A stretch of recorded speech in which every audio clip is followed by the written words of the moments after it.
ladies and gentlemen, members of the jury, members of the Road to Tape film crew.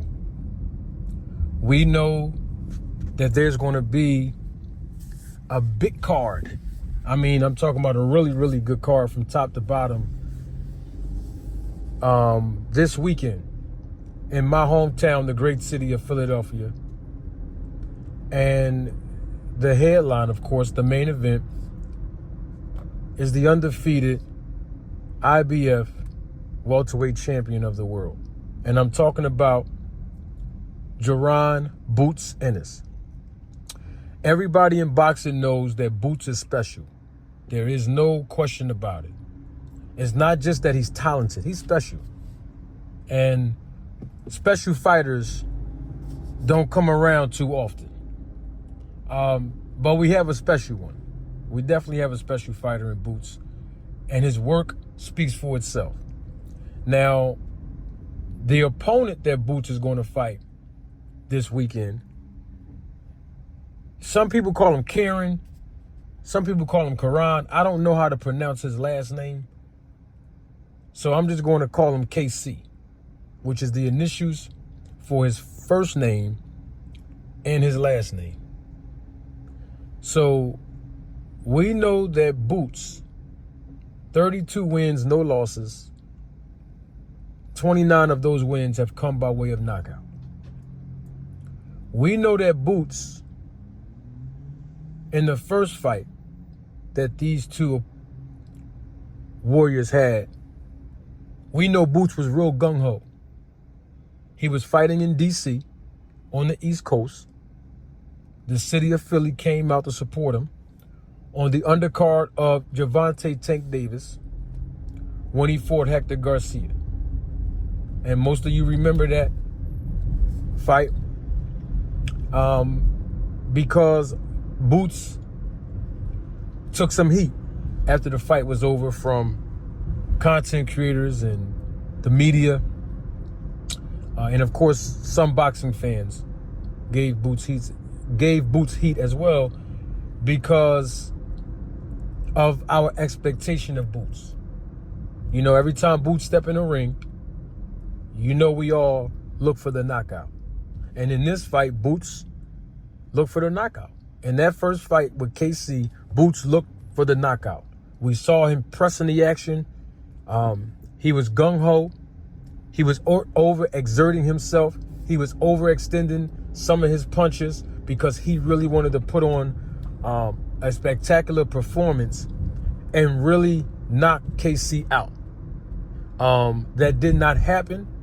And so Boots, in this fight, and his words, not mine, he's going to make the adjustment in this fight and not go for the knockout, not look for the knockout, because his words, not mine, and Boots said it the best. He said, when you go look for the knockout as a professional fighter, most of the time the knockouts don't come. But if you take your time and have fun in the ring and do what you do on your terms, the knockout presents itself and then you take it. And I like that thought process for Boots. And when we look at KC, right, you know, even though KC is 24-2 with 13 knockouts, let me tell y'all something about KC, because I went back and I watched the first fight the other day.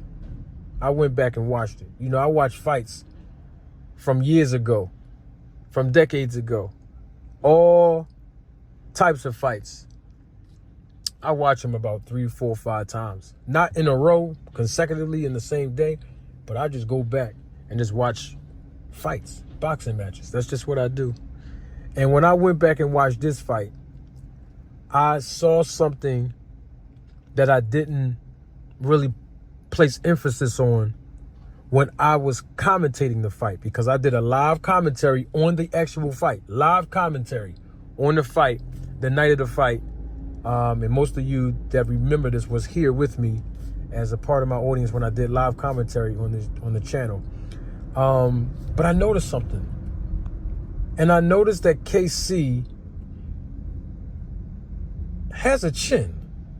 I may have said it then, but I noticed it more and more as I watched the fight progress the other day. Kieran can take a punch, y'all.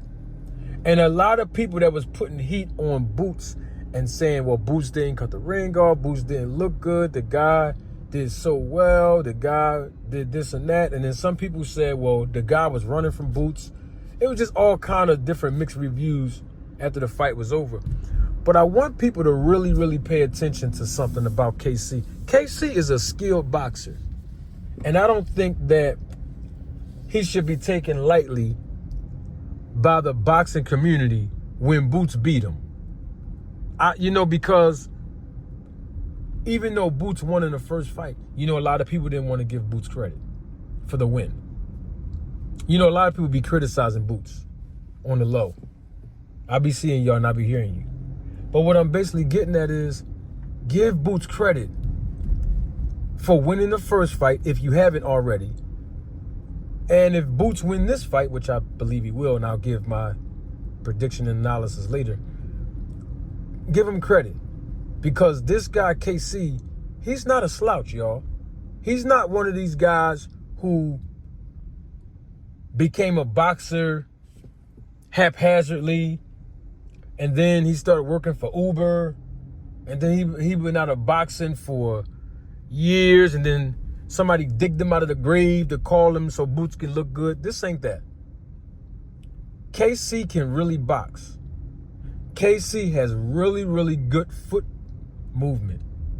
Great footwork.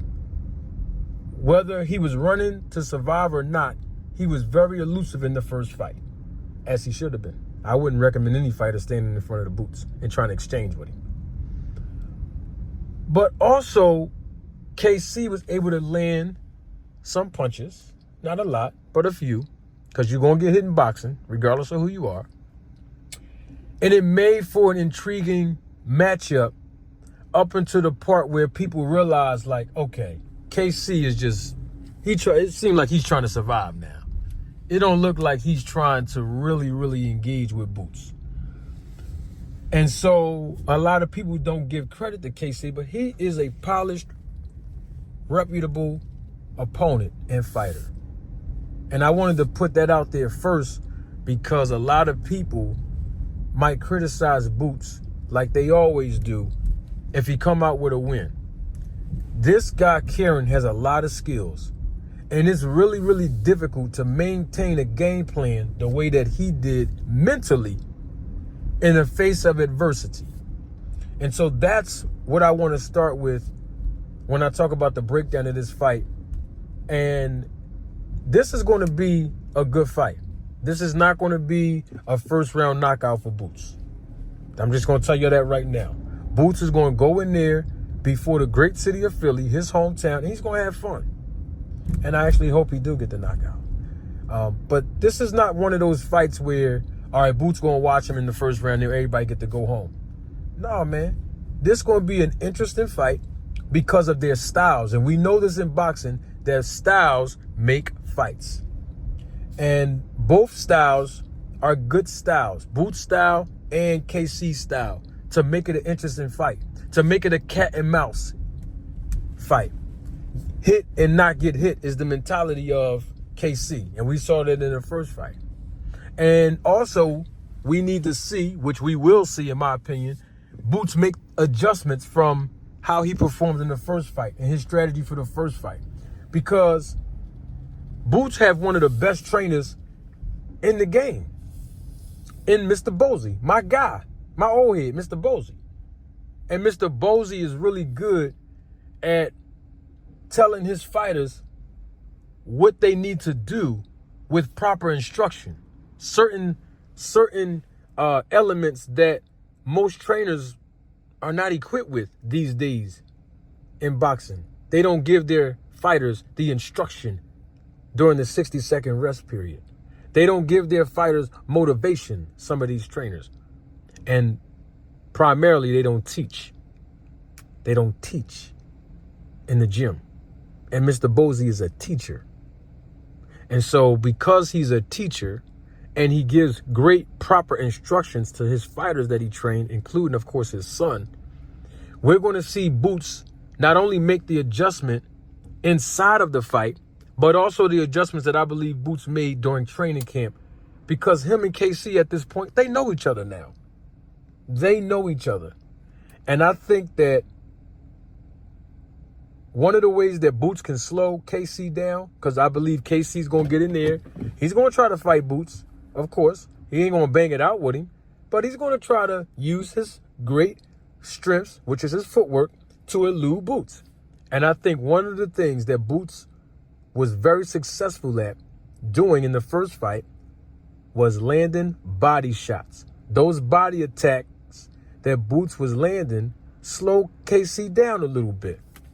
And I think in this fight, all Boots have to do is take his time, break down KC's body, land those body shots when necessary, when it is available for him, and then it'll start slowing KC down to where Boots don't have to chase him down enough to get him to be stationary as a target so that Boots can land those effective punches. Another punch that a lot of people probably missed, that I probably even missed myself, and I went back and I watched this first fight, and I noticed that Boots landed a lot of good uppercuts. So the body attack and the uppercuts, especially in close quarters, those two punches, the body punches and the uppercut for Boots, are going to pay dividends for him to come out victorious, and including a knockdown and or a knockout. And even if Boots don't get a knockout, that's not a bad thing. But those two punches, I think, will be very, very, very critical for Boots to land against KC. Another thing I think Boots would have to do in this fight is not overextend himself, but also stepping with the jab. I noticed a lot of times Boots was throwing the jab, but he wasn't stepping with the jab. And a couple of times he had got countered by KC. So Boots stepping with the jab, because we got to understand Boots has the reach advantage in this fight. So technically speaking, if he throws the jab, it should land. But KC was so elusive, it was hard for those jabs that Boots threw to land. So, but if Boots step with that jab, land those body attacks, and then those uppercuts in close quarters, I believe that not only is it going to be a dominating performance for Boots, but also it might end early. KC has a strength in his chin. A lot of people don't give him credit for it, but he has a good chin. He's a durable fighter, y'all. He's not a walk in the park. And if and when Boots win, it's because of Boots and how good Boots is. I just want everybody to know that up front so we all can be on the same page. KC is a good fighter. He's durable. He has good footwork, which is something that you really need in this sport that I believe people underestimate a lot as a necessity. Good footwork. He has a good chin. He's a good counterpuncher, too. I watched Kieran in the replay of the fight. He counterpunched a lot. Sometimes he landed punches, sometimes he didn't, okay? But he's a good counterpuncher. And so this is going to be one of those type of fights where it's the matador versus the bull. This is that type of fight. And we're in for a treat.